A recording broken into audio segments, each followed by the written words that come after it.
Siya ay awitan at papurihan magpakailanman. Purihin siya ay awitan at papurihan magpakailanman.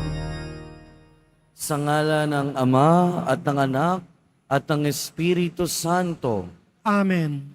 ang pagpapala ng ating Panginoong Hesukristo, ang pag-ibig ng Diyos Ama, at ang pakikipagkaisa ng Espiritu Santo naway sumainyong lahat. At sumayo rin. Mga kapatid, tinipon tayo bilang kaanib ng angkan ng Diyos. Kaya dumulog tayo sa mawaing Panginoon na nagpapatawad ng lubos. Sinugong tagapagpagaling sa mga nagsisisi, Panginoon, kaawaan mo kami. Panginoon, kaawaan mo kami. Dumating na tagapag-anyayang mga makasalanan ay magsisi, Kristo, kaawaan mo kami. Kristo, kaawaan mo kami. Nakaluklok ka sa kanan ng Diyos Ama para ipamagitan kami. Panginoon, kaawaan mo kami. Panginoon, kaawaan mo kami. Kaawaan tayo ng makapangyarihang Diyos, patawarin tayo sa ating mga kasalanan, at patnubayan tayo sa buhay na walang hanggan. Amen. Manalangin tayo. Ama naming makapangyarihan, tanang pinakamabuti iyong tinataglay. Gawin mong sa aming kaloob ay manuot ang pag-ibig sa iyong ngalang dakila at bantog, upang sa pagunlad ng aming pagsunod sa pananampalatayang iyong ipinagkaloob, mapagyaman mo ang kabutihang iyong inihandog, at ang iyong pinagyaman ay mapanatili mong lubos sa iyong pagsubaybay sa amin at pagkupkop sa pamamagitan ni Jesucristo kasama ng Espiritu Santo, magpasawalang hanggan. Amen. Magsiupo muna ang lahat. Pagbasa mula sa unang sulat ni Apostol San Pablo sa mga taga-Korinto. Mga kapatid, nang ako'y pumarian, ipinahayag ko sa inyo ang lihim na panukala ng Diyos. Ngunit hindi sa pamamagitan ng malalim na pananalita o mataas na karunungan. Ipinasya kong walang ipangangaral sa inyo, kundi si Jesucristo na ipinako sa krus. Kaya mahina, takot, at nanginginig akong humarap sa inyo. Sa pananalita at pangaral ko'y, hindi ko kayo inakit ng matatamis na pangungusap batay sa karunungan ng tao, kundi sa pamamagitan ng patotoo ng Espiritu at ng kapangyarihan ng Diyos. Kaya't hindi sa karunungan ng tao, kundi sa kapangyarihan ng Diyos na babatay ang inyong pananalig kay Kristo. Ang salita ng Diyos. Salamat sa Diyos. Iniibig ko ng lubos, tanang utos mo, poong Diyos. Iniibig ko ng lubos, tanang utos mo, poong Diyos. O ang iyong mga utos ay tunay kong iniibig. Araw-araw sa maghapon ay siya kong iniisip. Iniibig ko ng lubos, tanang utos mo, poong Diyos. Kasama ko sa tuwinay, yaong iyong kautusan. Kaya ako'y dumurunong ng higit pa sa kaaway. Iniibig ko ng lubos, tanang utos mo, poong Diyos. Sa lahat kong mga guro, ang unawa ko ay higit. Pagkat ang aral mo turo, ang laman ng aking isip. Iniibig ko ng lubos, tanang utos mo, poong Diyos.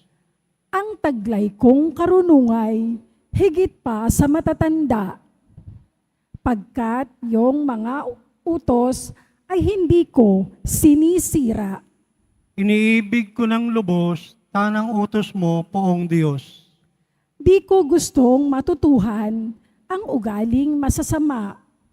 Ang hangad ko na masunod ay ang iyong sinalita. Iniibig ko ng lubos, tanang utos mo, poong Diyos. Hindi ako nagpabaya sa utos mo at tuntunin, pagkat ikaw ang guro ko na nagturo ng aralin. Iniibig ko ng lubos, tanang utos mo, poong Diyos. Pagsitayo na po ang lahat.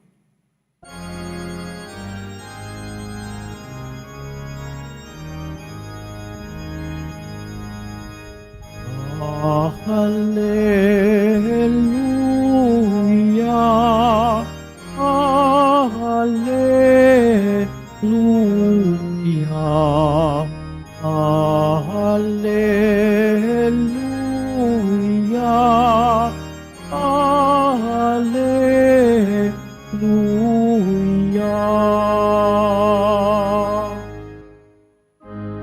Ikaw, Kristo, ay sinugo upang sa dukhay magturo, magpalaya sa bilanggo. Hallelujah, Hallelujah, Hallelujah, Hallelujah.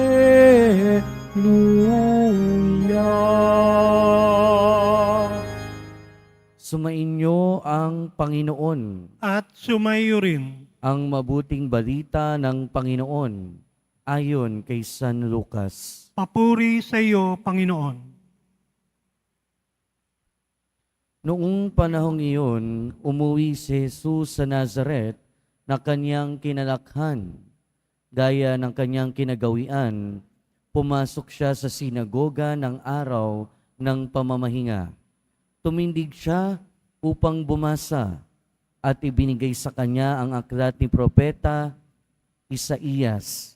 Binuksan niya ang aklat sa dakong kinasusulatan ng ganito: Sumasa akin ang Espiritu ng Diyos, sapagkat hinirang niya ako upang ipangaral sa mga dukha ang mabuting balita. Sinugo niya ako upang ipahayag sa mga bihag na sila'y lalaya, at sa mga bulag na sila'y makakikita, upang bigyang kaluwagan ang mga sinisiil at ipahayag ang pagliligtas na gagawin ng Panginoon. Nilulon niya ang kasulatan at matapos isauli sa tagapaglingkod, siya'y naupo. Nakarinig o nakatitig sa kanya ang lahat ng mga nasa sinagoga at sinabi niya sa kanila, natupad ngayon ang bahaging ito ng kasulatan samantalang nakikinig kayo. Pinuri siya ng lahat at namangha sa kanyang napakahusay na pananalita. Hindi ba't ito ang anak ni Jose? Tanong nila. Kaya't sinabi ni Jesus, walang pagsalang babanggitin ko o babanggitin ninyo sa akin ang kawikaang ito. Doktor, gamutin mo ang iyong sarili. Sasabihin din ninyo sa akin, gawin mo naman sa iyong sariling bayan ang mga nabalitaan naming ginawa mo sa Kapernaum. At nagpatuloy ng pagsasalita si Jesus. Tandaan ninyo, walang propetang kinikilala sa kanyang sariling bayan. Ngunit sinasabi ko sa inyo, maraming babaeng balo sa Israel noong kapanahunan ni Elias nang hindi umulan sa loob ng 3 taon at kalahati at nagkaroon ng matinding tagutom sa buong lupain. Subalit hindi sa kanino man sa kanila pinapunta si Elias, kundi sa isang babaeng balo sa Sarepta sa lupain ng Sidon. Sa dinami-dami ng mga kitongin sa Israel noong kapanahunan ni Eliseo, walang pinagaling isa man sa kanila. Si Naaman pang taga-Syria ang pinagaling. Galit na galit ang lahat ng nasa sinagoga nang marinig ito. Nagtindigan sila at pinagtabuyan siya palabas sa taluktok ng burol na kinatatayuan ng bayan upang ibulid sa bangin. Ngunit dumaan sila sa kalagitnaan nila at umalis. Mga kapatid, ang mabuting balita ng Panginoon. Pinupuri ka namin, Panginoong Heso Kristo. Magsiupo muna tayong lahat. Magandang umaga po sa inyong lahat at welcome sa Minor Basilica and National Shrine of Jesus Nazareno. Mga kapatid, sa ating ebanghelyo, narinig natin yung pagtanggap at pagtanggi ng mga tao sa ating Panginoong Hesukristo. Nung nagbasa siya nung kasulatan ni Isaías, nakita ng mga tao kung gaano siya kagaling, nakita ng mga tao at namangha sila. Pero nung kalaunan, nung si Jesus ay pinapakita na ang kanyang pagkapropeta, nag-iba na yung ihip ng hangin. Yung kanilang pagkamangha ay napalitan ng galit. Yung kanilang pagpupuri ay napalitan ng mga salita o napalitan ng pagkagalit at pagtaboy sa Kanya. Mga kapatid, ang pagiging propeta ng ating Panginoong Hesukristo o sa pagiging propeta ng ating Panginoong Hesukristo, tayo ay nakikibahagi. Nung tayo ay nabinyagan, tayo ay nakibahagi sa pagiging propeta ng ating Panginoong Hesukristo. At tulad ng ating Panginoong Hesukristo, pag ginamit natin ang ating pagiging propeta, at ano ba yung pagiging propeta? Ang pagiging propeta ay pagpapahayag ng salita ng Diyos at hindi lang ng salita ng Diyos, pati ng katotohanan.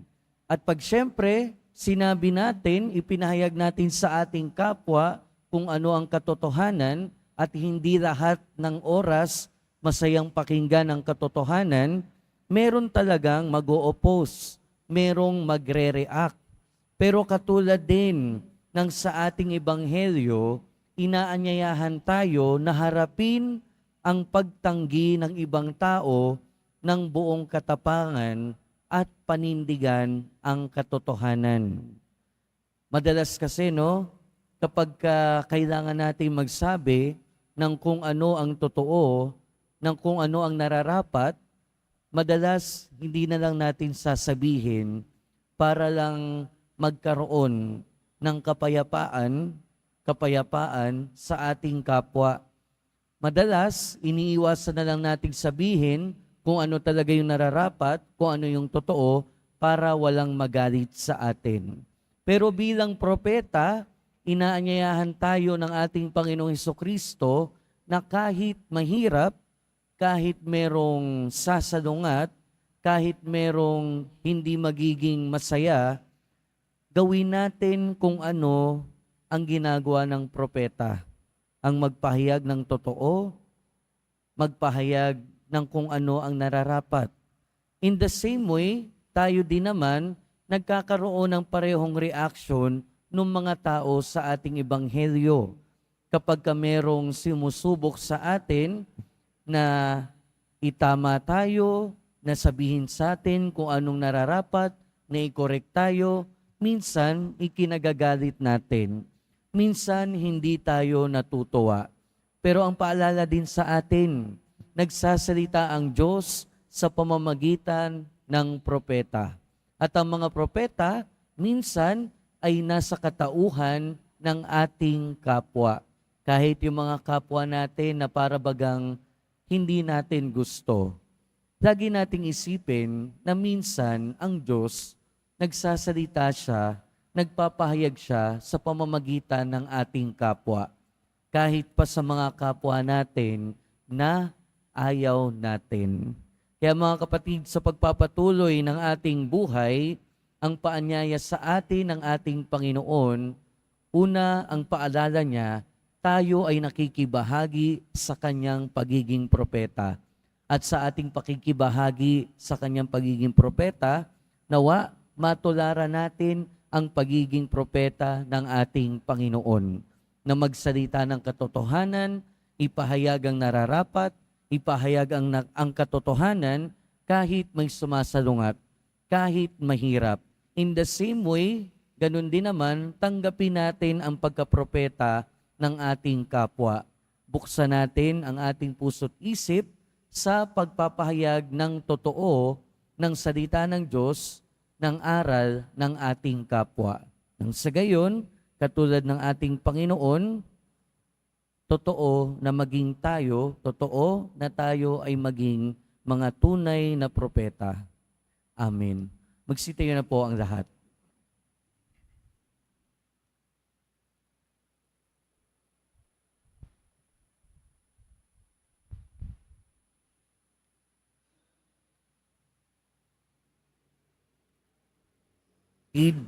Tinanggihan si Jesus ng sarili niyang kababayan. Tanggapin natin siya ng may pananampalataya at manalangin tayo sa kanyang pangalan. Panginoon, pumarito ka taglay ang aming kaligtasan. Panginoon, pumarito ka, taglay ang aming kaligtasan. Ang mga pinuno ng simbahan, naway ipahayag na may katapangan at isabuhay ng may paninindigan ang salita ng Diyos. Manalangin tayo. Panginoon, pumarito ka, taglay ang aming kaligtasan. Sa pamamagitan ni Kristo sa atin, naway mapagtanto ng sandaigdigan ang bukal ng tunay na karunungan. Manalangin tayo. Panginoon, pumarito ka, taglay ang aming kaligtasan. Ang mga Kristiyanong magulang naway maging matatag sa pagsunod kay Kristo na siyang daan, katotohanan at buhay. Manalangin tayo. Panginoon, pumarito ka, taglay ang aming kaligtasan. Ang mga may sakit na nabibigatan sa buhay, naway madama ang presensya ng Diyos sa pamamagitan ng pag-aaruga at malasakit ng kanilang mga pamilya. Manalangin tayo. Panginoon, pumarito ka, taglay ang aming kaligtasan. Ang mga tapat na yumao, naway tumanggap ng kaligayahang walang hanggang buhay. Manalangin tayo. Panginoon, pumarito ka, taglay ang aming kaligtasan. Makapangyarihang Ama, walang sino man sa amin ang makalalapit kay Kristo kung hindi mo ito ipagkakaloob. Gawin mo kaming iisa sa Kanya upang makapiling ka namin magpasawalang hanggan. Amen. Magsiupo muna ang lahat.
Manalangin kayo mga kapatid upang ang paghahain natin ay kalugdan ng Diyos amang makapangyarihan.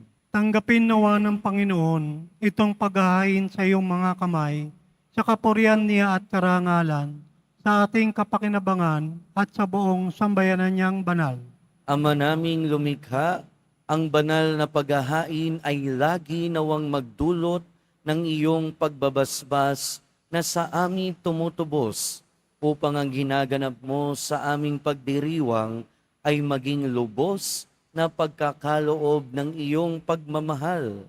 Sa pamamagitan ni Jesucristo, kasama ng Espiritu Santo, magpasawalang hanggan. Amen. Sumainyo ang Panginoon. At sumayo rin, Itaas sa Diyos ang inyong puso at diwa. itinaas na namin sa Panginoon. Pasalamatan natin ang Panginoong ating Diyos. Marapat na siya ay pasalamatan. Ama naming makapangyarihan, tunay ngang marapat na ikaw ay aming pasalamatan.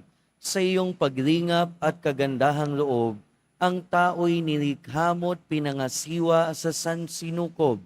Sa hangad mong siya'y iwastong lubos, siya'y pinagdusa mo sa kanyang pagtalikod.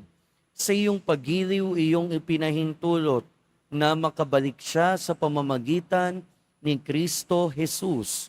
Kaya kaysa ng mga anghel na nagsisiawit ng papuri sa iyo, nang walang humpay sa kalangitan, kami nagbubunyi sa iyong kadakilaan. Santo, Santo, Santo, Panginoong Diyos ng mga hukbo, napupuno ang langit at lupa ng kadakilaan mo, Hosana sa kaitaasan. Pinagpala na paririto sa ngalan ng Panginoon, Hosana sa kaitaasan. Magsilod po ang lahat. Ama naming banal, ikaw ang bukal ng tanang kabanalan. Kaya't sa pamamagitan ng iyong Espiritu, gawin mong banal ang kaloob na ito, upang para sa amin maging katawan at dugo ng aming Panginoong Hesukristo. Bago niya pinagtiis ang kusang loob na maging handog, hinawakan niya ang tinapay, pinasalamatan kanya, pinaghati-hati niya iyon, iniabot sa kanyang mga alagad at sinabi, "Tanggapin ninyong lahat ito at kanin. Ito ang aking katawan na ihahandog para sa inyo."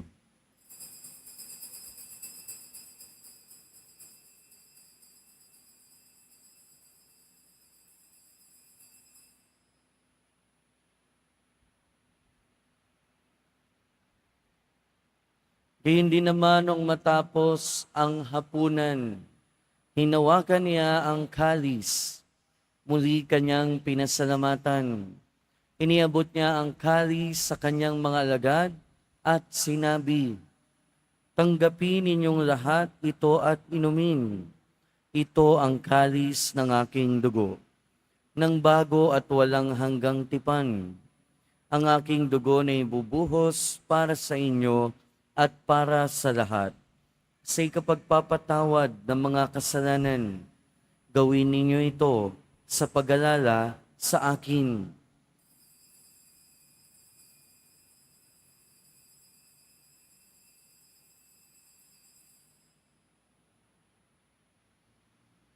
Magsitayo na po ang lahat. Ipagbunyi natin ang misteryo ng pananampalataya. Si Kristo'y namatay, si Kristo'y nabuhay, si Kristo'y babalik sa wakas ng panahon. Ama, ginagawa namin ngayon ang pag-alala sa pagkamatay at muling pagkabuhay ng iyong anak.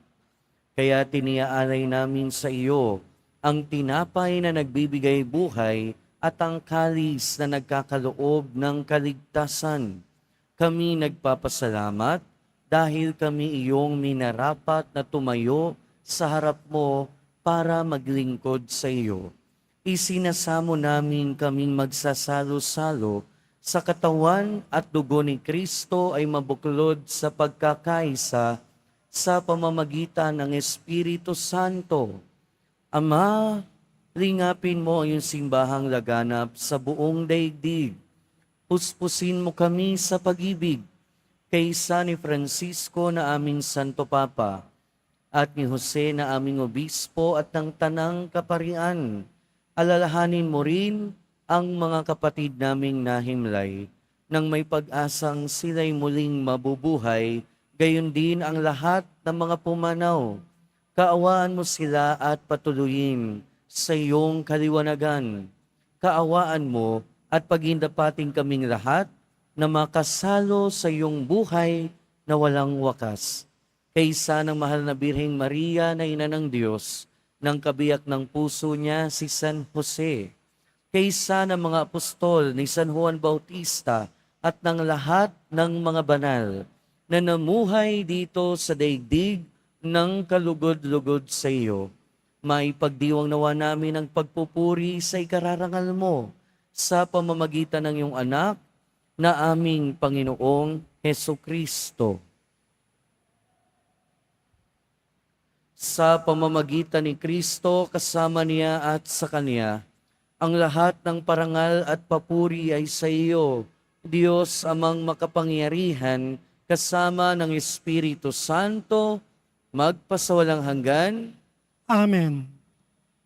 Sa tagubilin ng mga nakagagaling na utos at turo ni Jesus na Panginoon natin at Diyos, ipahayag natin ng lakas loob. Ama namin, Sumasalangit ka, sambahin ang ngalan mo, mapasa amin ang kaharian mo, sundin ang loob mo dito sa lupa para ng sa langit. Bigyan mo kami ngayon ng aming kakanin sa araw-araw. Patawarin mo kami sa aming mga sala, para ng pagpapatawad namin sa nagkakasala sa amin. Huwag mo kaming paintulot sa tukso, at idiya mo kami sa lahat ng masama. Hinihiling namin kami adya sa lahat ng masama, pagkalooban ng kapayapaan araw-araw, iligtas sa kasalanan at ilayo sa lahat ng kapahamakan. Samantalang aming pinananabikan ang dakilang araw ng pagpapahayag ng tagapagligtas naming si Heso Kristo. Sapagkat iyo ang kaharian at ang kapangyarihan at ang kapurihan magpakailanman. Amen. Panginoong Heso Kristo, sinabi mo sa iyong mga apostol, kapayapaan ang iniiwan ko sa inyo, ang aking kapayapaan ang ibinibigay ko sa inyo. Tunghayan mo ang aming pananampalataya at huwag ang aming pagkakasala. Pagkalooban mo kami ng kapayapaan at pagkakaisa ayon sa iyong kalooban, kasama ng Espiritu Santo, magpasawalang hanggan.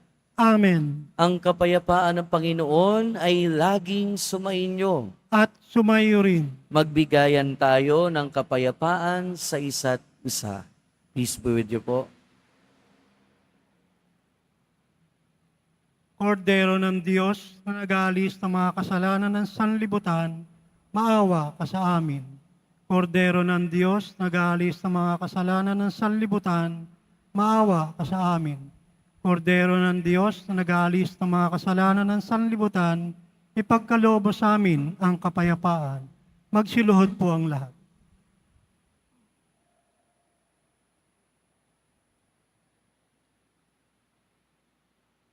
Ito ang kordero ng Diyos. Ito ang nag-aalis ng kasalanan ng sanlibutan. Mapalad ang mga inaanyayahan sa kanyang piging. Panginoon, hindi ako karapat-dapat na magpatuloy sa iyo, ngunit sa isang salita mo lamang ay gagaling na ako.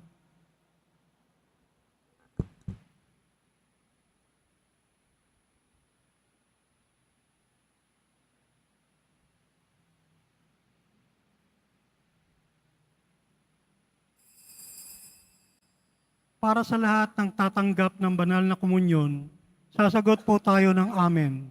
Pagkasabi ng pari o ng lay minister ng katawan ni Kristo, at isubo agad sa bibig bago umalis sa harapan ng pari o lay minister. Sumunod po tayo.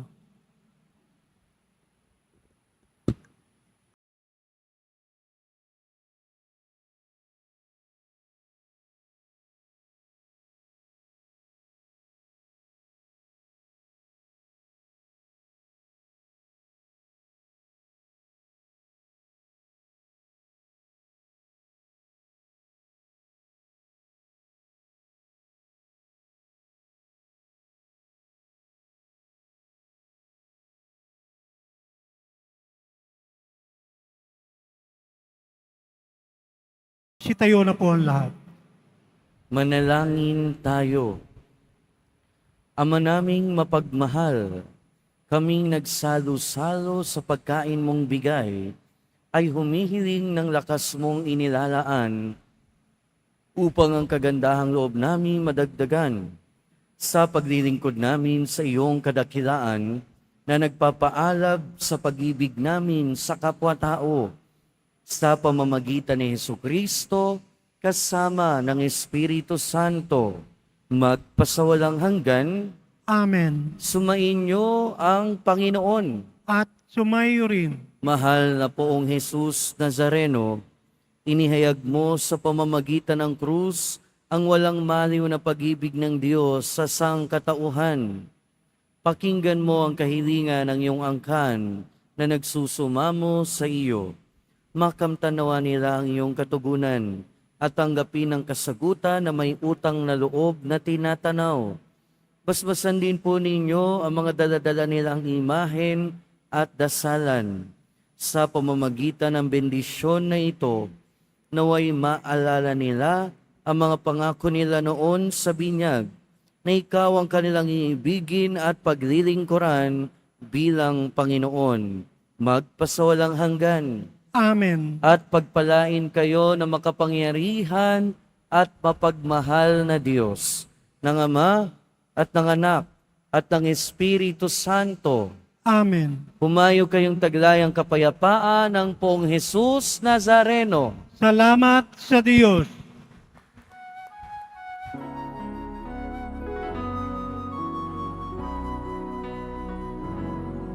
Nuestro Padre Jesus Nazareno, sinasamba ka namin.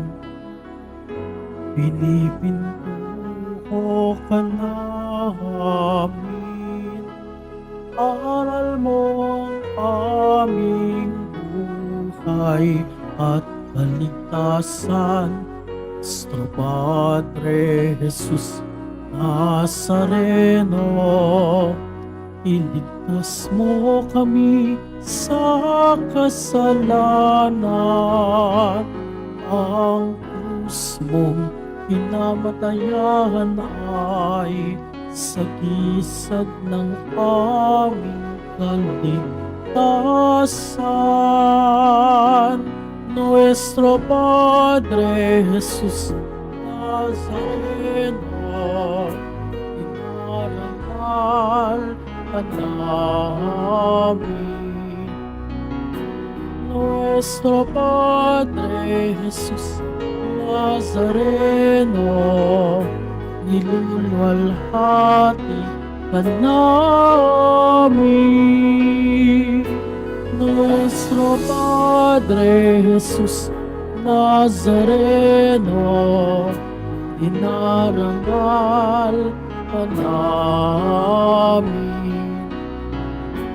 Nuestro Padre Jesus Nazareno, niluluwalhati ka namin.